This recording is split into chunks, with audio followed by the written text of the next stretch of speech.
Olá pessoal, estamos agora em mais um Gene Highlights. A gente acabou aqui de ter 3 aulas do Gene aqui em São Paulo sobre ressonância fetal. O Leonardo foi um dos que abordou o tema e a gente trouxe ele aqui para falar um pouquinho mais, discutir sobre um tema bastante interessante, que é a ressonância fetal na neuroradiologia. E a primeira pergunta, Leonardo, que eu te faço é: qual que é a indicação da ressonância fetal? Certo. Boa noite a todos. Obrigado, Felipe, pelo convite. Sociedade Paulista pela iniciativa de estar sempre inovando na parte de conteúdo digital, com mais essa técnica Highlights. Agradeço também o Dr. Renato Hoffman, Dr. Lázaro e Dr. Antônio. Então, veja, Felipe, as indicações, em geral, elas, apesar de poderem ser abrangentes, em geral elas se resumem a poucos tópicos. Quais tópicos? Primeiro, nos exames que já tiveram ultrassom bem feito. Hoje em dia não é tão difícil, a gente tem muito ultrassonografista que faz o exame bem feito, um exame morfológico de qualidade, em que serve de rastreio para várias alterações. Em geral, por exemplo, gestações de alto risco, com maiores chances de malformações fetais. Então, para a gente resumir, em geral as indicações são alterações detectadas ao exame ultrassonográfico, sobretudo no exame morfológico. Então, resumindo, tem que deixar claro que não é uma técnica que vai fazer de rotina, né? Exato, não. Só se tiver uma alteração no ultrassom que a ressonância venha adicionar algum valor, né? Que a gente... Exato, como eu disse, hoje em dia nós temos muitos bons ultrassonografistas que fazem o método. Então, uma vez orientado por eles que se complemente com a ressonância, veja, né? É um método caro, dispendioso, não acessível a todos os pacientes e em todas as instituições. Então, tem que ter essa triagem bem feita, né? É um exame que dá um certo trabalho técnico para ser feito, tem que orientar a mãe com preparo, por exemplo, em jejum, para a criança ficar um pouco mais calma durante o exame. Essa é uma outra dúvida, né? Porque a ressonância já em crianças, até em adultos, já é um pouco difícil por causa da movimentação. Exato. Ressonância fetal talvez tenha uma dificuldade ainda maior. Exato. Tem uma técnica, alguma sequência específica, como que se faz no dia a dia, né? Um protocolo que costuma fazer. A gente resumiria assim em 2 perguntas, né? Quando e como, né? Quando fazer e como fazer. Em geral, a gente indica que se faça não menos do que 18 ou 20 semanas, né? Ou seja, para ficar mais fácil de memorizar, metade da gestação, que é quando, a partir dessa idade gestacional, que as estruturas mais nobres, mais importantes, já têm uma formação tal que a gente tem resolução espacial para detectá-las no exame. Por exemplo, fossa posterior bem formada, corpo caloso bem formado. Então, a gente costuma indicar não menos do que 18 a 20 semanas. Em geral, não fazemos a administração de gadolínio. O gadolínio ultrapassa a placenta, e com isso tem um risco potencial. A gente ainda não tem relatos de malformações relacionadas a isso. Mas, como não está muito sedimentado ainda essa administração de gadolínio na ressonância fetal, ponderar muito o custo-benefício. Em geral, a gente consegue dar muitas informações, sem administrar o gadolínio. Então, via de regra, é sem o contraste. E quais serão as sequências assim determinadas? Uma sequência especial? Isso. Por ser um exame mais difícil, que não pode demorar muito tempo por conta da posição da mãe, que muitas vezes não aguenta ficar em decúbito dorsal muito tempo, tem que ser rápido. Então, o que é esse rápido que a gente fala? Geralmente são sequências ponderadas em T2, de um tempo muito curto que a gente faz. Aí o nome vai depender do fabricante, não vou entrar no mérito aqui. Mas basicamente são sequências T2, em que a gente vai fazer nos planos axial, coronal e sagital. Via de regra é isso. A depender da indicação, por exemplo, suspeita de TORCH, né, de infecção intraútero congênita, a gente pode lançar a mão, por exemplo, da sequência gradiente para detectar alguma calcificação. Suspeitas de hemorragia de matriz germinativa, a mesma forma, para detectar sangramento, difusão e T1. Então, via de regra, sequências T2 nos 3 planos, e sequências adicionais a depender da indicação, T1, difusão e gradiente.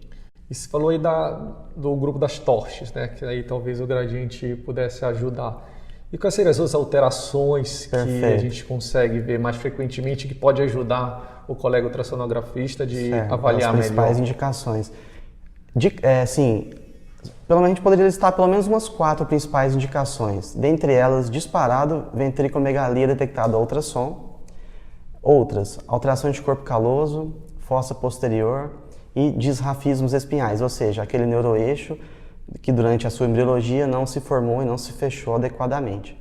Então, via de regra, ventrículomegalia, corpo caloso, fossa posterior e os disrafismos. Que a gente consegue São as avaliar principais, bem. além das tortes que você já disse. A partir aí, quando você falaste, na metade da gestação, né? Seria o ideal esperar. Exato. E muda a conduta? Alguma dessas alterações a gente pode influenciar na conduta da gestação, na conduta programação do colega? Do parto, joia. Então, a depender das condições que a gente pode encontrar de risco, a gente deve sim procurar fazer esse diagnóstico de uma forma mais precoce possível, porque isso pode ajudar o colega obstetra a orientar como vai ser conduzido o parto, se é um parto vaginal, se é um parto cesáreo. Por exemplo, quando a gente fala em fossa posterior de disrafismo, o que vem de protótipo é o Chiari 2. Né, o Chiari 2 a gente sabe, né, aquela malformação de fossa posterior que associado tem uma mielomeningocele lombosacra. Uma vez detectado intraútero, com um bom neurocirurgião pediátrico com experiência e planejado adequadamente, pode sim ser realizada a cirurgia intraútero, com isso melhora bastante o prognóstico do recém-nascido. De que forma eu estou dizendo isso que melhora o prognóstico? A gente dá a chance dele complicar menos com infecção, né, pós-natal da mielomeningocele. A fossa posterior pode voltar a ter o seu desenvolvimento continuado e não tão prejudicado por conta da herniação do conteúdo cerebelar. E ainda ficar não dependente ou menos dependente da derivação ventrículo peritoneal ou ventricular externa, que a gente sabe que tem vários fatores de complicação. Pode alterar tanto a terapêutica e, consequentemente, o prognóstico dessa criança. Exato.